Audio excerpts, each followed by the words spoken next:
עושה שלום במרומה. Shabbat Shalom, querida congregación, Eretov.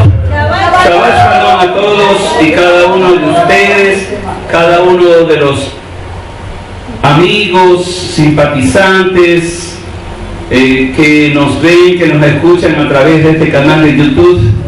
Un saludo muy cordial, muy fraterno, muy afectuoso a nuestro More, que está en Estados Unidos.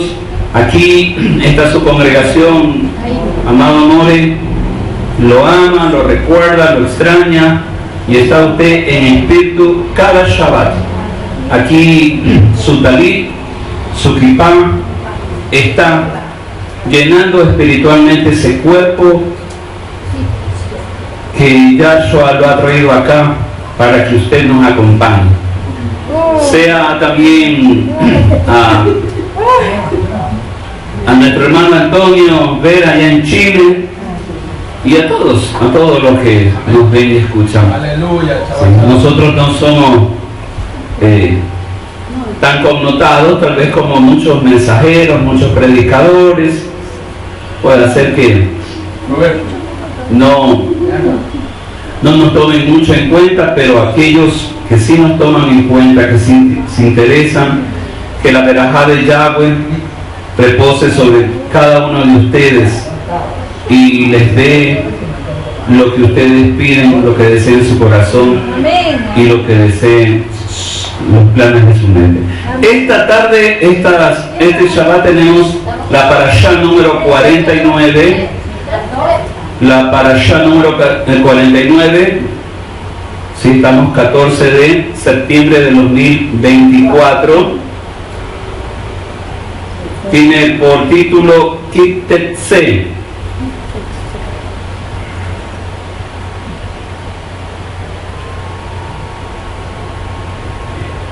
Kitetse significa cuando salgas. Cuando salgas.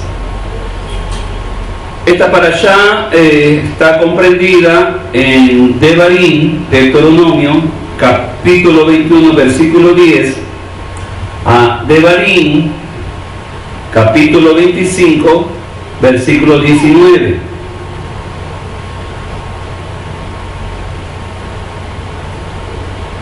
Tenemos como lectura del profeta Isaías, como Haftará, la lectura del profeta Isaías, capítulo 54, versículos del 1 al 10.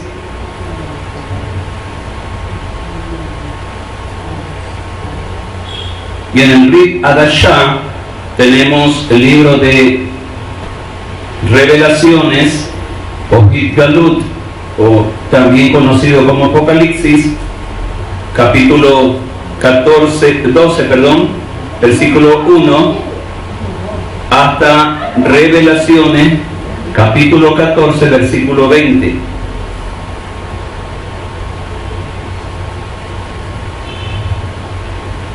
Es interesante acotar, queridos hermanos, que esta parashá contempla la mayor cantidad de leyes en todo el Tanaj, en todo el antiguo pacto. Esta parashá va a enmarcar 70 mitzvot, 70 mandamientos en esta parashá. Y para nuestro estudio lo vamos a dividir en 4 partes. Y a su vez estas partes las vamos a subdividir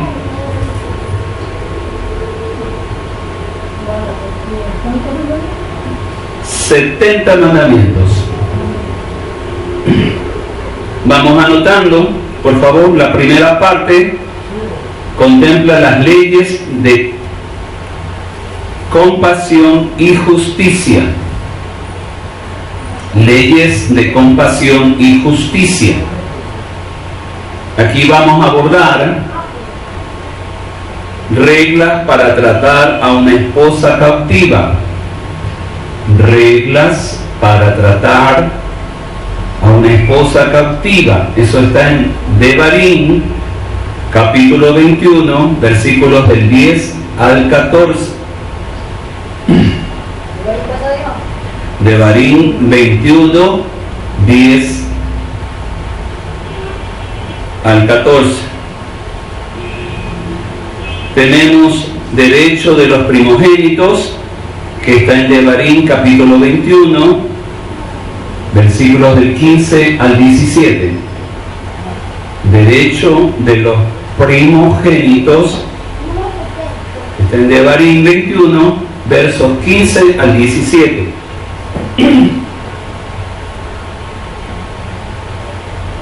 Juicio para el hijo rebelde es otro de los mandamientos, otra de las leyes. Juicio para el hijo rebelde, de Devarim capítulo 21, versículos del 18 al 21. Devarim capítulo 21, versos 18 al 21. Vemos también la compasión para un hombre colgado en un árbol.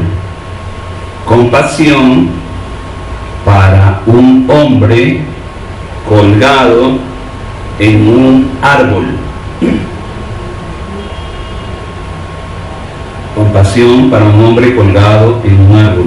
Está eso en Devarim capítulo 21, versículos del 22 y 23.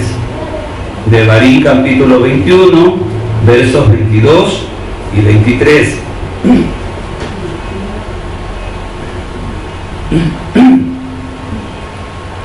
Luego tenemos las leyes sobre el matrimonio y el divorcio. Leyes sobre el matrimonio y el divorcio. Eso está en Devarim capítulo 22,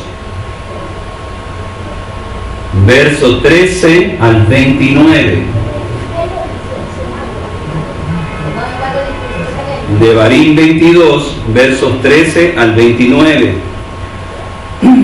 Y también en Devarim capítulo 24, versículo 1 al 4. Devarim capítulo 24, versos del 1 al 4. Entonces es la primera parte. La segunda parte, tenemos leyes de fuerza, de pureza y santidad. Leyes de pureza y santidad.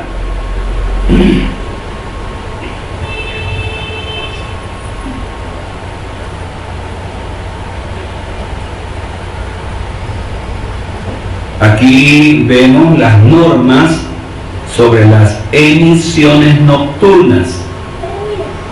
Normas sobre las emisiones nocturnas. Está en Devarim, capítulo 23, versos 10 y 11. Devarim, capítulo 23, versos del 10 al 11, 10 y 11.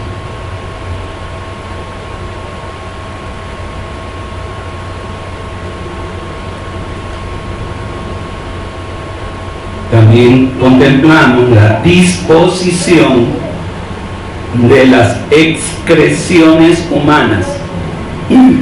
Disposición de las excreciones humanas.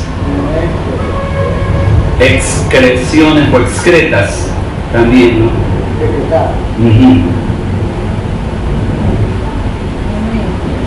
Eso está en Devarim 23, versículos del 12 al 15.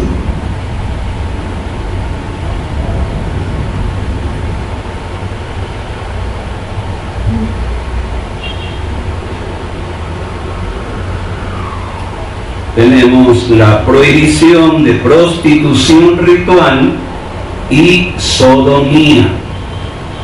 Prohibición de prostitución ritual y sodomía. Eso está en Devarim, capítulo 23, versos 17 al 19. Devarim, capítulo 23, versos 17 al 19. Otra ley tenemos el no mezclar elementos diferentes. No mezclar elementos diferentes. Está en Deuteronomio 22, versos 9 al 11. Deuteronomio 22, versos 9 al 11.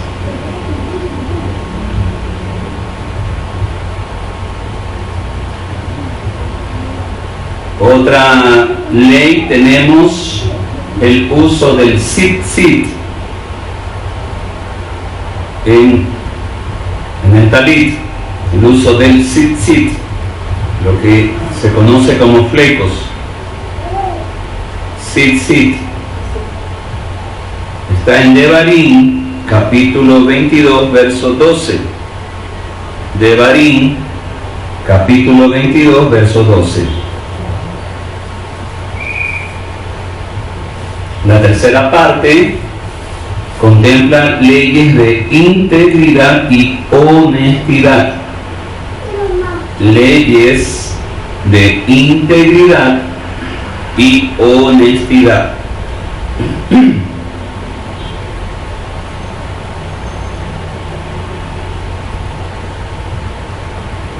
Esto contempla el regresar lo perdido a su dueño. Regresar lo perdido a su dueño. En Devarim, capítulo 22, verso del 1 al 3. Devarim 22, verso del 1 al 3.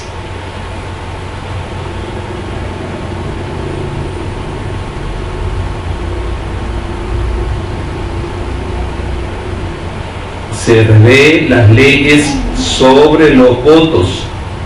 Volvemos a revisar leyes sobre los votos.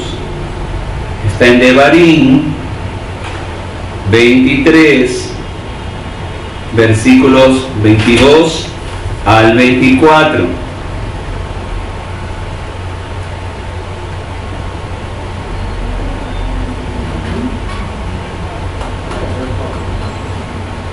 Dentro de las leyes de honestidad tenemos préstamos, garantías y usura. ¿Dentro de qué? Dentro de las leyes de honestidad.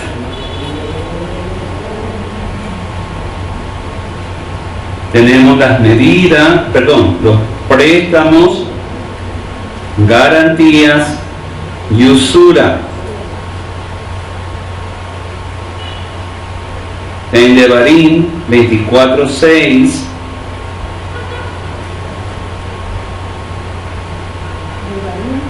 24:6, en Devarim 24 de 10 al 13,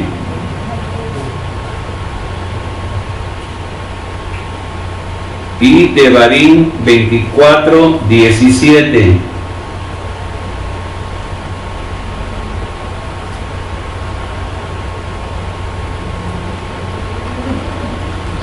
También contemplamos lo que corresponde a medidas justas y pesos justos. Medidas justas y pesos justos.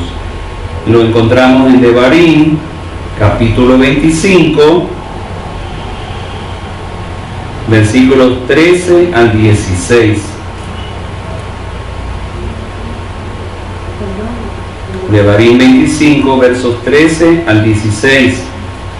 Otro componente, otra ley: no explotar al empleado. No explotar al empleado. Está en Devarim 24, versículos 14 y 15. Devarim 24, versículos 14 y 15.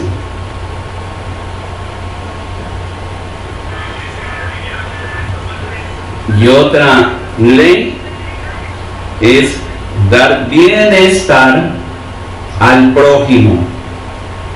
Bienestar al prójimo. Está en Devarim 22, versículo 8. 22, versículo 8. La cuarta parte contempla el cuidado por los más vulnerables.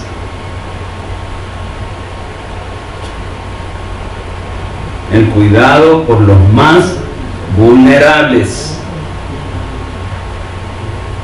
Y este cuidado estaría en, por ejemplo, no devolver un esclavo fugitivo.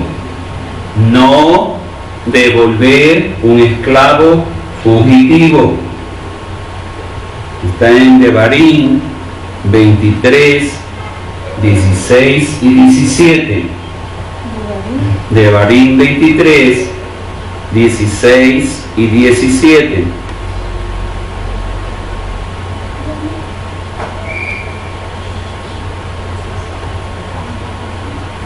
También nos dispone, nos ordena el trato a huérfanos, viudas y extranjeros.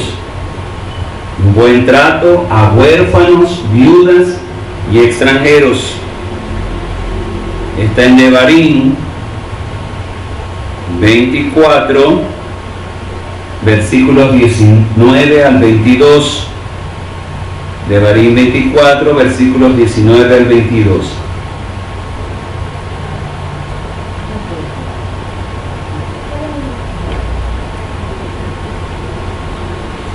Y tenemos las leyes relativas al levirato y a las mujeres sin hijos.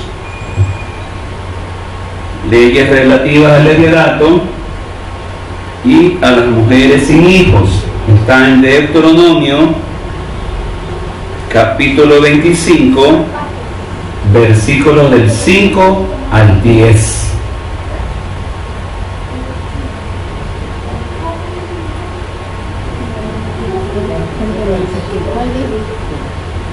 De Devarim 25, versículos 5 al 10. Gracias. Queridos hermanos, según el Midrash, las hijas de los pueblos de la antigüedad se adornaban en tiempos de guerra para seducir sexualmente a los enemigos. Por lo tanto, aquí se refiere a ropas atractivas que tenía la prisionera antes de ser capturada. Y repito, ¿no? Según el Midrash, las hijas de los pueblos de la antigüedad se adornaban en tiempos de guerra para seducir sexualmente a los enemigos. Por lo tanto, aquí se refiere a ropas atractivas que tenía la prisionera antes de ser capturada. El propósito de quitarle sus vestidos es que el varón ya no la encuentre atractiva como antes. Antes de casarse con una prisionera de guerra, el hombre debía esperar un mes para que ellas puedan llorar por su padre y por su madre. Esto nos enseña, por un lado, que el Eterno está interesado en que el alma de tales mujeres fuese consolada antes del casamiento. Por otro lado, también vemos que Elohim no quiere que el varón tome una decisión precipitada. Ella tenía que llorar tanto tiempo para que el hombre no la viese contenta y feliz, sino poco atractiva en comparación con las mujeres israelitas. Otra opción de interpretación es que dichas mujeres debían pasar por un proceso de purificación semejante al proceso que hacen los leprosos, los nazarenos y los levitas, cuando rasuran todo el pelo de su cuerpo. Por lo tanto, es un tipo de conversión para que la cautiva deje su identidad anterior y sea parte del pueblo de Israel. La esclava puede ser comparada con Israel. Si lo vemos ahora desde un punto, ahora sí, metafórico, un punto de vista simbólico, esto también conlleva que esta esclava es Israel. Se compara con Israel, que estuvo en Egipto. Yahweh la sacó de la esclavitud del faraón. Cuando su dueño anterior, el faraón, hubo muerto, ella era libre para casarse con el Eterno. Pero como Yahweh no quebranta su Torah, él tuvo que esperar como mínimo 30 días para que se pudiera casar con Israel. Por esto es que, entre otros motivos, hubo un tiempo de espera entre la salida de Egipto y la entrega de la Ketubá, es decir, el contrato de matrimonio en el monte Sinaí. Por favor, leamos Devarim capítulo 21, verso 14. Devarim capítulo 21, verso 14. Amén. Lea, por favor. Después, si ya no la quieres, debes liberarla totalmente. No debes venderla por dinero, ya que hiciste tu voluntad con ella. No debes esclavizarla. Amén. La Torá no prohíbe este tipo de matrimonios, más bien lo desalienta. ¿Por qué razón?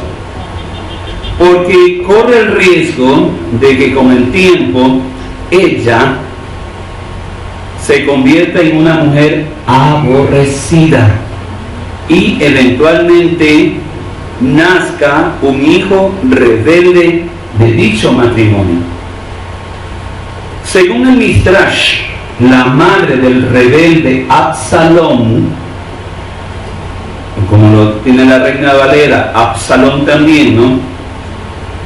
Esa madre se llamaba Maca, M-A-C-A-H, Maca.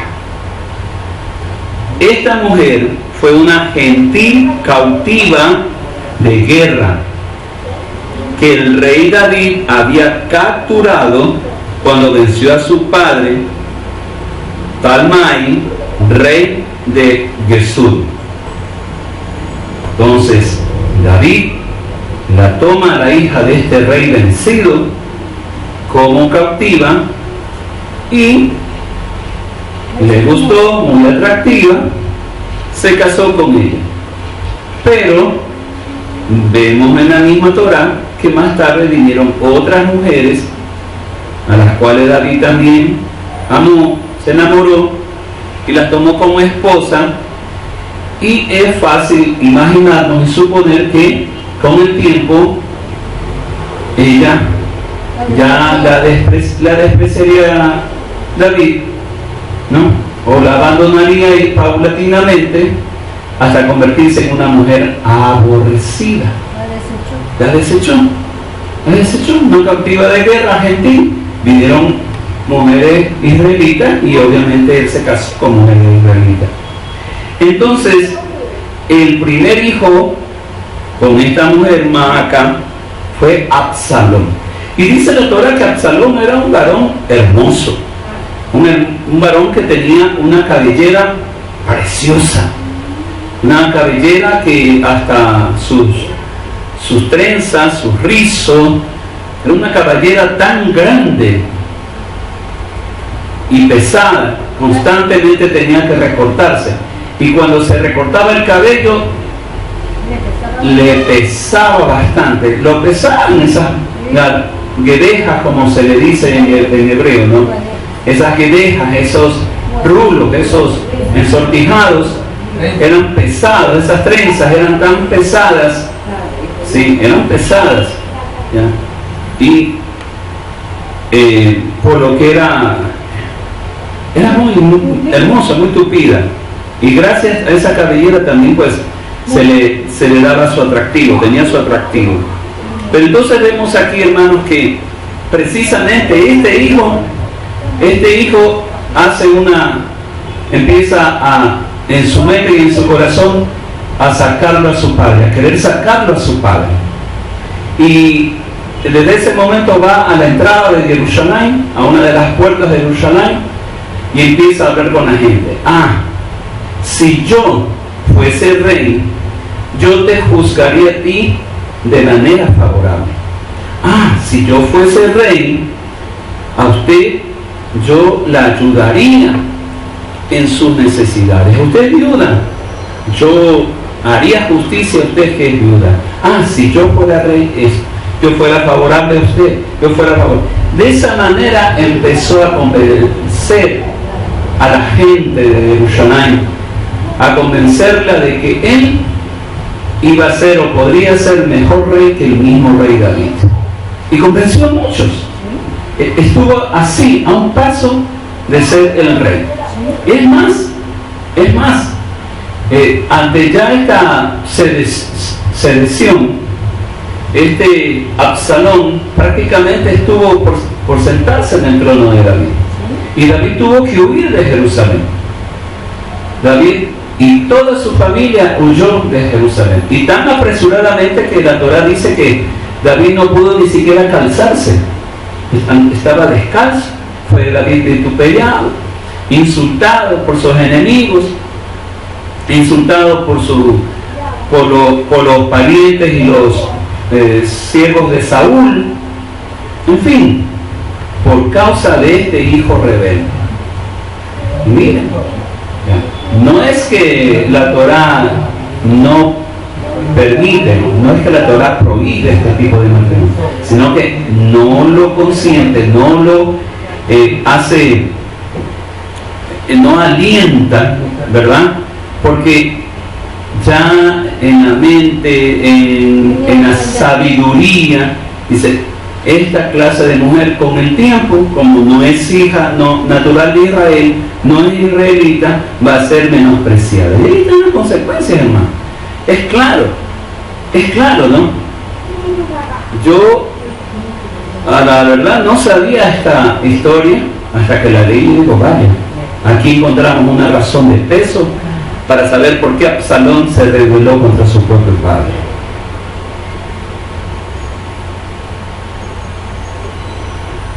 Regresemos por favor a Devarim 21 y leamos del versículo 15 al 16.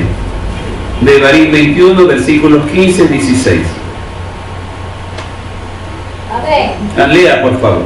Si un hombre tuviera dos mujeres, la una amada y la otra aborrecida, da dos hijos y el hijo primogénito fuera la aborrecida. Amén. ¿Qué nos enseña esto, queridos hermanos? Esto nos enseña que cuando Jacob dio la primogenitura a los hijos de Joseph, que era el hijo de la mujer preferida, de la mujer amada, no lo hizo por causa de su amor a Rachel, como muchos pueden pensar. Es que, a pesar de que recién en la Torá ya escrita, había obviamente una Torá oral, había una Torá que ya desde Abraham, y mucho más desde Adán mismo, ya iba siendo transferida oralmente de generación en generación. Pero muchas de estos mandamientos, de estos decretos, de estas ordenanzas, en nuestros patriarcas, nuestros padres, en unos casos lo obedecían, en otros casos no, porque no estaba algo establecido. Usted sabe también que el corazón a veces domina la razón. Entonces no podemos quitarle al padre Jacob el hecho de haber amado siempre a su Rachel, ¿no? Y por tanto, por eso amaba entrañablemente a Joseph. Pero aquí nos dice bien clara la enseñanza que no era porque amaba a Rachel, sino ¿por qué? ¿Por qué otros motivos, hermano? Y vamos a enumerarlo. Rubén era el primogénito, pero él perdió su primogenitura a causa de su pasado de adulterio. Él profanó la cama de su padre porque él se llevó a una de las concubinas de su padre al adulterio, a subirse a la cama con ella, a acostarse con ella, como se dice en los tiempos actuales. Por esa razón se le quitó la primogenitura. Luego, por orden de sucesión, venían Simeón y Leví. Pero da el caso que Simeón o Shimón y Leví también perdieron su primogenitura a causa de su carácter, a causa de su temperamento muy encendido, muy iracundo. ¿Y dónde lo vemos eso? Lo vemos, queridos hermanos, cuando violan a Tamar, su única hermana, ¿sí? Y ellos, estos dos, engañan al padre y al prometido y a toda la población de Shechem para que se circunciden, porque el único requisito que le pidieron fue que todos los varones se circunciden tal como ellos para que fuesen parientes, para que se hicieran exactamente. Y ya una vez al tercer día, como sabemos bien, el día más doloroso de la circuncisión, Simeón y Leví,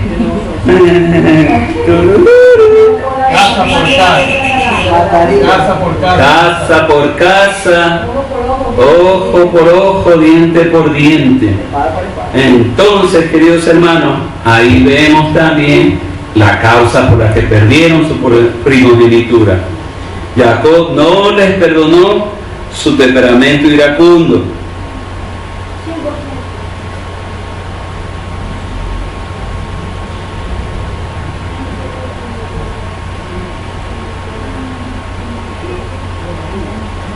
Y solo por causa de Yahweh,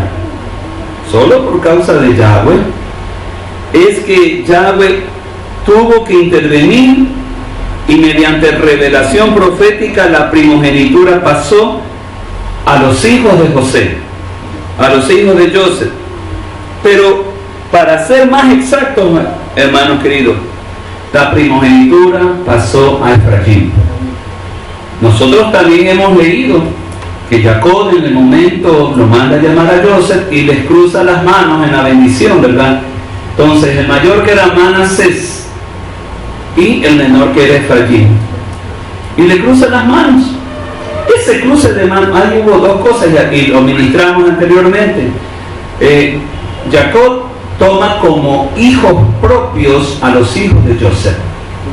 Número uno, Israel. Los toma como hijos propios. Y no habiendo ya primogénito, la primogenitura se la transfiere. Él como el padre, no Joseph, él como padre de los 12 casas, de sus hijos, se la transfiere a Efraín. Y me van a decir también ustedes, ¿en qué momento Manasés, qué pecado hizo Manasés para que no recibiera la primogenitura? La verdad es que Manasés no cometió ningún pecado. Manasés incluso colaboró porque era una tribu numerosa y aguerrida. Manasés solamente pidió las tierras que estaban al este del Jordán, del Jardín. Entonces pidió esas tierras porque eran abundantes en pastos, etcétera, etcétera. Pero Moshe le dijo, ¿vas tú a abandonar a tus hermanos en el momento que van juntos a luchar? Entonces dice, no. ¿Quieres que Elohim se sienta en ira y nos fulmine a todos. Usted cuando estamos de la ceja al ojo, ¿no? Entonces Manasés dijo, está bien, vamos a construir cercados, rediles, vamos a todo para que nuestro ganado vaya a pastar, nuestra familia, nuestros hijos estén allí, nos estén esperando, pero nosotros vamos a ir ya a la vanguardia, junto con Yahudá, a la batalla. Y no regresaremos a nuestra tierra hasta que esté totalmente conquistada. Amén. Y eso hizo Manasés. Y Manasés recibió grande herencia, cantidad de tierra, la mayor hasta ese momento. No cometió pecado Manasés, pero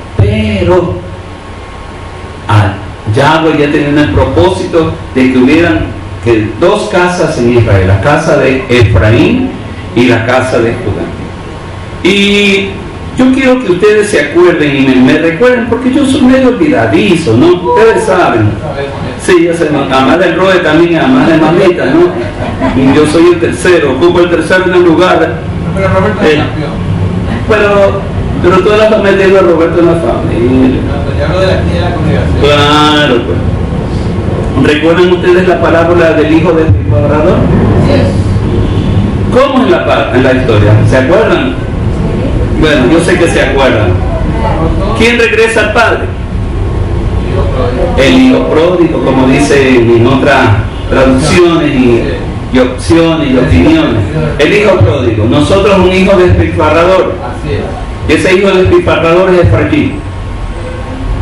Ese es el hijo despilfarrador, Efraín, el primogénito, que se fue de Israel. Se fue a despilfarrar a las naciones. ¿Qué ha hecho Efraín? Se ha metido entre las naciones, se ha olvidado de su origen, se ha olvidado de su Elohim, se ha olvidado de muchísimas cosas. Pero hoy tenemos la bendición de que Efraín está despertando. Aleluya. De que Efraín está abriendo los ojos. Aleluya. De que Efraín está volviendo a las raíces antiguas, a las sendas antiguas. Aleluya. ¿Y tú qué crees que va a hacer Efraín? Aleluya. ¿Qué crees que va a hacer Yahweh con Efraín? A ponerle el anillo. Amén. Va a darle la primogenitura en Israel. El anillo como símbolo de Va a regresar Efraín. Efraín, vamos a regresar a Israel. Aleluya. Y vamos, el Adón nos va a dar la primogenitura.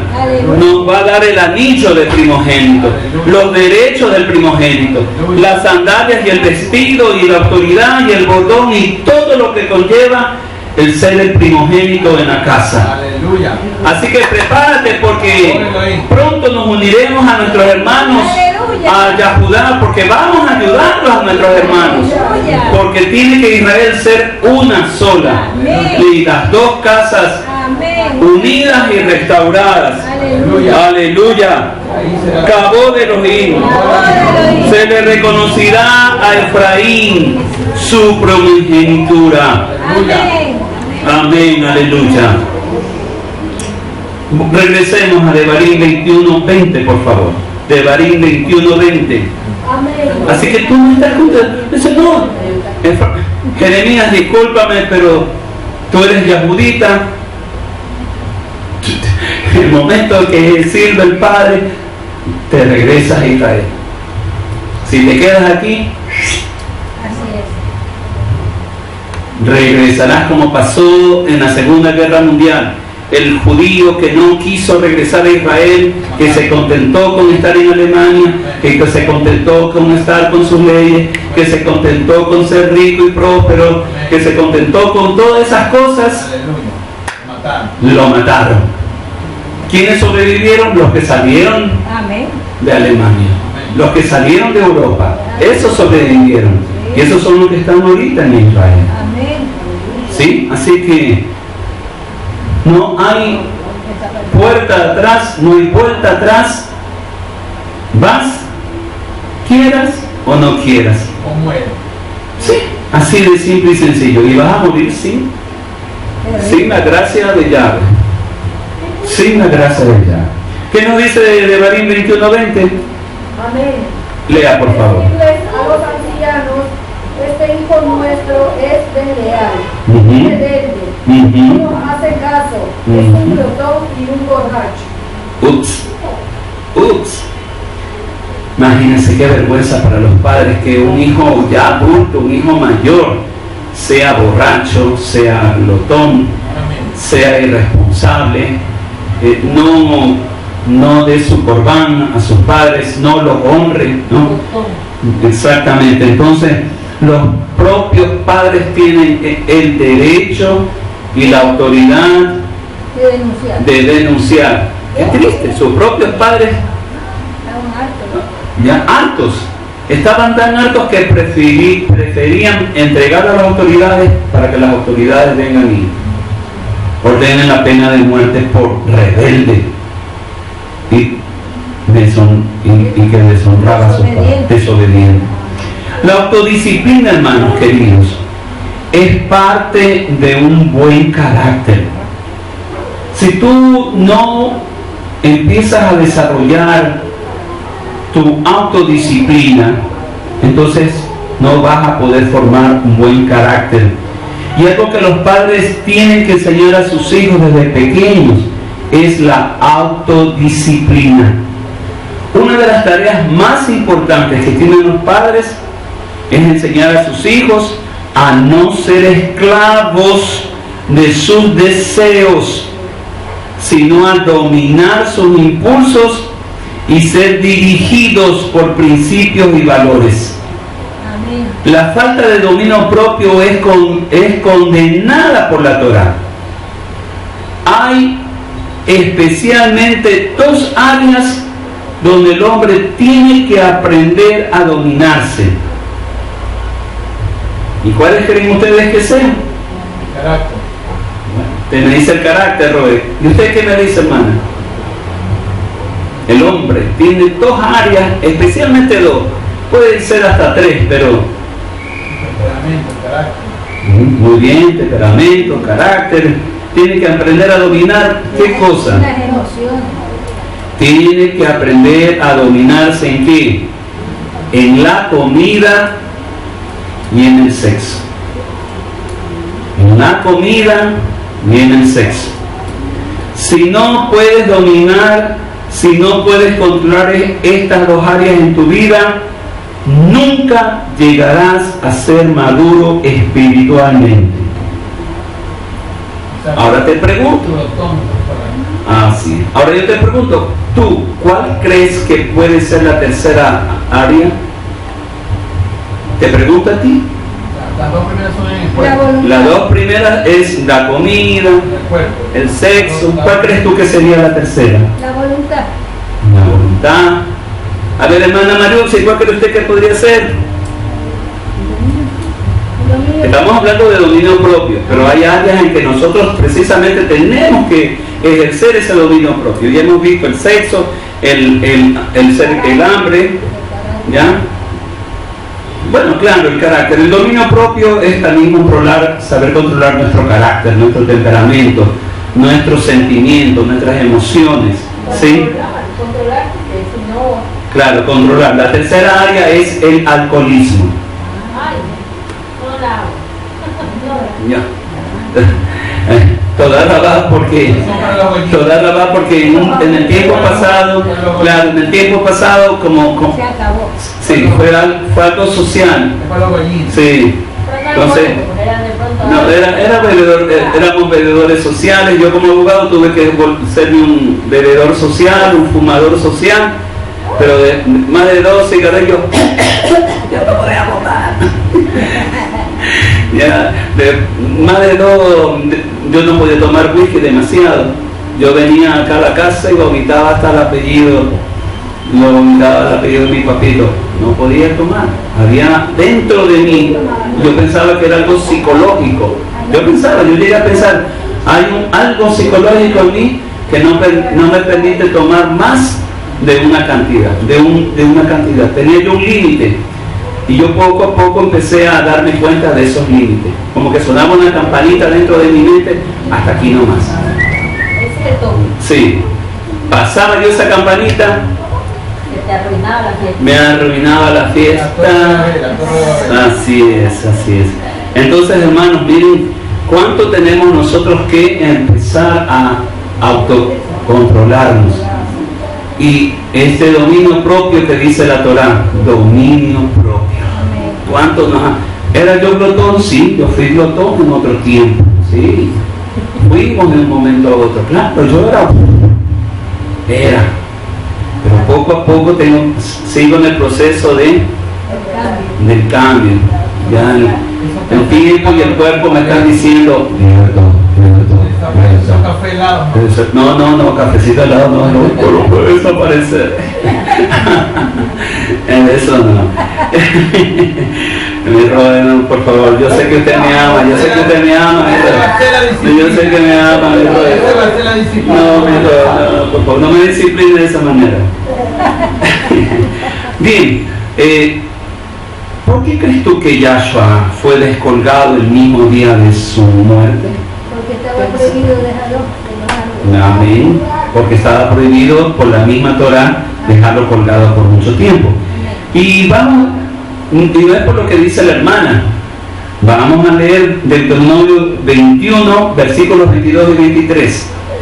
Sí, los hombres de su poblado lo apedrearán hasta que muera. Así eliminarás el mal de tu medio. Todo Israel se enterará y temerá. Si un hombre es culpable de un delito capital y se le da muerte y lo empalas en un madero, no debes dejar que su cadáver quede en el madero toda la noche, sino que debes enterrarlo el mismo día. Amén. Ahí está el mandamiento. Este mandamiento se aplica a todos los muertos en Israel. En Israel. Escúchame bien. Hay que enterrarlos el mismo día cuando mueren. Solo se puede demorar el entierro si el hecho de esperar un día más da más honra al muerto. Y si el hombre es inocente, no culpable, porque ante los ojos del hombre era culpable, ya. Claro, amén, por supuesto. Pero el mandamiento es el mandamiento, ¿no verdad? Entonces, solamente en Israel se podía esperar un día más. En tal caso, por ejemplo, un primer ministro, un hombre de Estado, y se lo debe esperar el entierro porque vienen presidentes de otros países para honrarlo más. Entonces, bueno, ahí vemos nosotros una explicación bíblica, ¿sí?, apegada a la Torá, porque en algunos casos tal rey, tal jefe de Estado se lo demora en ser sepultado. ¿Por qué? Porque se da el tiempo necesario para que vengan a honrarlo después de su muerte. ¿Sí? Amén.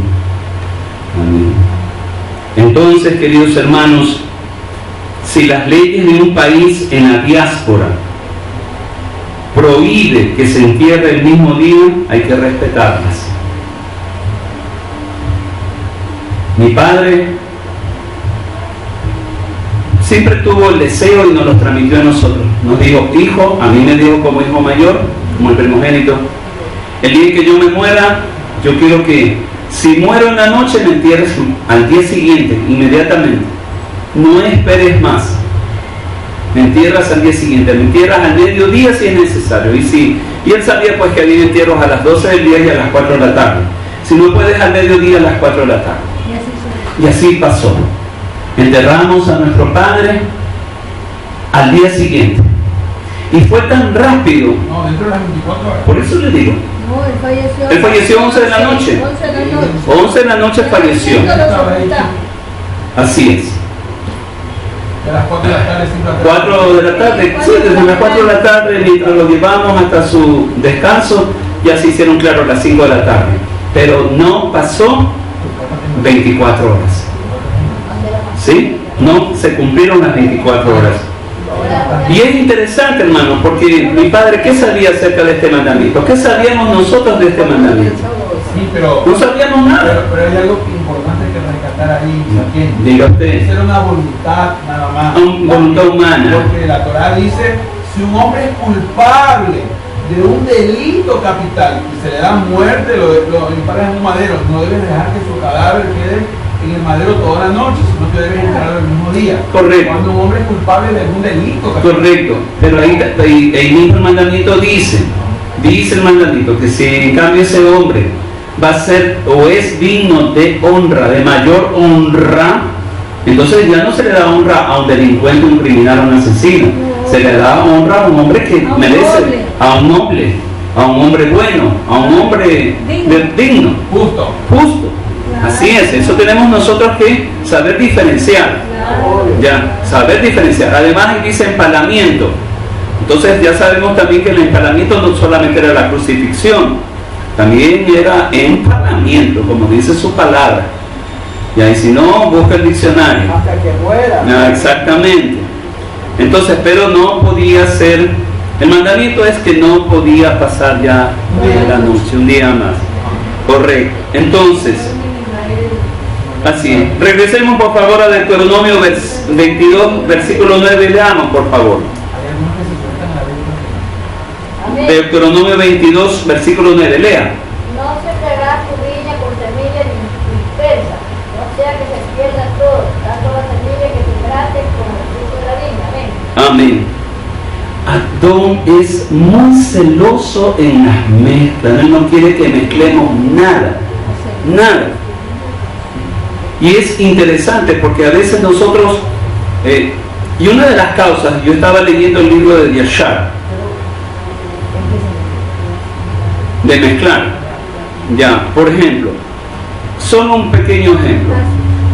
Si a ti te gusta beber, tienes un vaso de vino, tú bebes vino y no hay problema. Pero si tú pones whisky al vino, pones ron, pones cualquier otra bebida embriagante a tu vino, lo mezclas, ya está corrupto ese vino. Está corrupto, corrompido. Otro ejemplo, la leche, sabemos que la leche natural es leche natural, pero los estafadores, embaucadores y exactamente. Entonces, ¿qué dice hasta el refrán, no, popular? Échale más agua a la leche para que haya más cantidad de leche, no calidad, cantidad. Y entonces cuando ya tú tomas una leche mezclada con agua, ya no es lo mismo, está adulterada. Entonces tú tomas leche adulterada, vino adulterado, comida adulterada. ¿Por qué? Porque si metes cualquier cosa que no debe, si es una comida kosher y metes algo no kosher, ya no hay kosher, ya no hay. Los judíos no mezclan la leche con carne, con yogur, no mezclan. Entonces, peor si es de la misma madre. Amén. Entonces vamos entendiendo. Ahora, ustedes sabemos y hemos estudiado y constantemente el ROE nos manda los niveles de interpretación. Entonces, en el nivel de interpretación más simple, o Peshat es el nivel de interpretación más simple, más sencillo. Dice, nos enseña este texto que el producto de la viña va a ser dañado. Escucha Jeremías, el producto de la viña, o sea las uvas, van a ser dañadas si mezclamos dos clases de semilla. Si hay una semilla que se llama la semilla Jeremías y la vas a mezclar con la semilla Jeremías, ¿sí? Entonces esas dos semillas de uva ya se van a dañar, ya no serán las mismas, ni ese viñedo será el mismo, se dañará. A eso me refiero, a este ejemplo, tómalo Jeremías, ¿ya? Entonces, ¿por qué estamos agregando dos clases de semillas? En el nivel remés, el nivel remés es el nivel de la comparación, de la alegoría, ¿sí? El que hablaba Yahshua. En este nivel podemos comparar la viña con Israel. Esa viña con Israel. Siempre en la Torá, Israel ha sido la viña, ¿sí? Como está registrado en Isaías 55:7. Isaías capítulo 5, versículo 7. En Israel no se puede sembrar dos clases de semillas, que pueden ser, anoten por favor, en Israel no se puede sembrar dos clases de semillas que pueden ser. Estamos hablando a nivel alegórico, a nivel remés. Anoten. 1. Los hombres. Eso está en Génesis 15:5. Los hombres, Génesis 15:5. La mala semilla o simiente son los pueblos paganos que no pueden ser sembrados en la tierra de Israel. Así que tenemos aquí, hermanos, otra piedrita más, otro fundamento más, otro argumento más para que lamentablemente nosotros comprendamos ya con la madurez espiritual por qué Israel está como está. Israel ha sido bendecida. Israel está entre las 8 naciones económicamente más poderosas del mundo. Por eso es que hasta ahora económicamente Israel no está siendo afectada. No ha sentido el peso económico financiero de la guerra, ¿ya? Por la producción en todos los niveles del Estado. Pero aquí vemos que en Israel se han sembrado y están sembrados pueblos paganos. Entonces, sí, hay mezcla. La mala semilla con los pueblos paganos que no pueden ser sembrados en la tierra de Israel, junto con la buena semilla, la santa simiente para que el pueblo no sea estropeado. La asimilación, que desde siglos atrás Israel se ha querido y quiere asimilarse tercamente entre las naciones, ¿sí? Le ha dado malos resultados. ¿Por qué? Porque es mezclarse entre las naciones eventualmente, que esto va a conllevar a que el pueblo de Israel... Una factura. Sí. Factura. Sí. Entonces, por esta causa de este asimilamiento, casi fue destruido el pueblo de Israel el siglo pasado. Casi fue destruido. Si no hubiera sido por el mismo Adón, que dio sobrevivientes, salieron del holocausto y fueron inmediatamente a la tierra de Israel. Eso, el Adón les salvó a su pueblo. Segunda causa, decimos los hombres, la segunda es la Torá. La Torá. How many minutes? Oh my God. 3 minutes. Ok. Aquí terminamos entonces. Es una enseñanza muy extensa, la verdad. Claro, entonces la podemos terminar exactamente. La Torá. Sí, la Torá. Hasta aquí nos vamos a quedar. La Torá, Lucas 8:11. La Torá, Lucas 8:11. La mala semilla puede ser una enseñanza de origen maligno. No podemos mezclar paganismo con la cultura de la Torá para que Israel no sufra daño. En épocas pasadas, en épocas anteriores, vemos el paganismo a través, y en Apocalipsis está repetido, los nicolaitas, ¿verdad? ¿Quién empezó la doctrina de los nicolaitas? Balaam. Metiendo ¿qué cosa? Metiendo el sexo, lo sensual y lo monetario, la prostitución de esas mujeres, que Israel acoja a mujeres paganas para desviarse de la adoración del Dios verdadero. Y Apocalipsis repite la doctrina de los nicolaitas. Y nosotros tuvimos que volver a refrescar para saber qué era esa doctrina. Nos habíamos olvidado, pero aquí vemos, hermanos, la doctrina de los nicolaitas, las doctrinas paganas, las doctrinas del cristianismo, las doctrinas del catolicismo y de todas las religiones habidas y por haber. Así que, queridos hermanos, nos quedamos aquí y continuaremos el próximo Shabbat terminando esta parashá. Aleluya. Deseando yo de todo corazón que esta tarde el Ruach HaKodesh haya puesto un espíritu de grande entendimiento en vuestros corazones. Shabbat Shalom.